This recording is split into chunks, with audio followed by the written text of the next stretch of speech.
नमस्कार, आकाश न्यूजमध्ये आपल्या सर्वांचे स्वागत आहे। महायुतीचा महामंडळ फॉर्म्युला ठरला, लाखांदूरला महामंडळ मिळणार, दिग्गज नेत्यांचे वचन पाळले जाणार का? तब्बल 1 वर्षाच्या प्रतीक्षेनंतर अखेर महाराष्ट्रातील महायुतीचा महामंडळ वाटपाचा फॉर्म्युला ठरला आहे।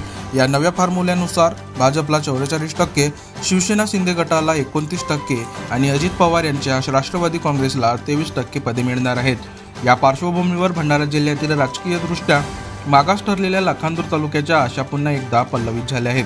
तालुक्यात भाजप, काँग्रेस, राष्ट्रवादी काँग्रेससह इतर पक्षांची भक्कम संघटना असतानाही लाखांदूर विधानसभेपासून ते जिल्ह्यातील महत्त्वाच्या पदांपासून नेहमीच वंचित राहिला आहे। त्यामुळे अनेक वर्षांपासून येथील नागरिकांत नाराजी आहे। दरम्यान देशाचे दिग्गज नेते खासदार प्रफुल्ल पटेल यांनी लाखांदूरला महामंडळ देण्याचे संकेत एका सार्वजनिक कार्यक्रमात दिले होते। गेली 2 वर्षे या चर्चेला अधिकच उधाण आले आहे।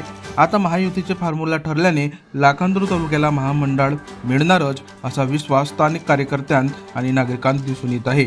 या निर्णयामुळे तालुक्यातील विकासाला चालना मिळेल, रोजगाराच्या नव्या संधी उपलब्ध होतील आणि राजकीय व सामाजिक बळकटी साधता येईल अशी अपेक्षा व्यक्त केली जात आहे। मात्र प्रत्यक्षात हे वचन पूर्ण होते का, हे पाहणे ठरणार आहे। बालू चुन्ने यांची होणार नियुक्ती। लाखांदूर तालुक्यात पहिल्यांदाच हा मान मिळण्याचे संकेत मिळाले आहेत। खासदार प्रफुल्ल पटेल यांचे अत्यंत विश्वासू असलेले बालू चुन्ने यांची महामंडळावर नियुक्ती होणार म्हणून तालुक्यात आनंदाचे वातावरण निर्माण झाले आहे। बालू चुन्ने यांनी राष्ट्रवादी काँग्रेस पक्षात राहून तालुक्यात त्यांनी सामाजिक राजकीय क्षेत्रात आपला ठसा उमटविला आहे। अनेक विषयांवर लढणारे, जसे झरी उपसा सिंचन, दहेगाव कायनाईट खाईन, बेरोजगारांना रोजगार, शेतकऱ्यांना न्याय मिळावा म्हणून सतत काम करून आंदोलन करणारे युवा नेते म्हणून बालू चुन्ने यांची ओळख आहे। राष्ट्रवादीचे नेते खासदार प्रफुल्ल पटेल यांनी नव्या पिढीला समोर करीत बालू चुन्ने यांच्या खांद्यावर तालुका अध्यक्षपदाची धुरा दिली आहे।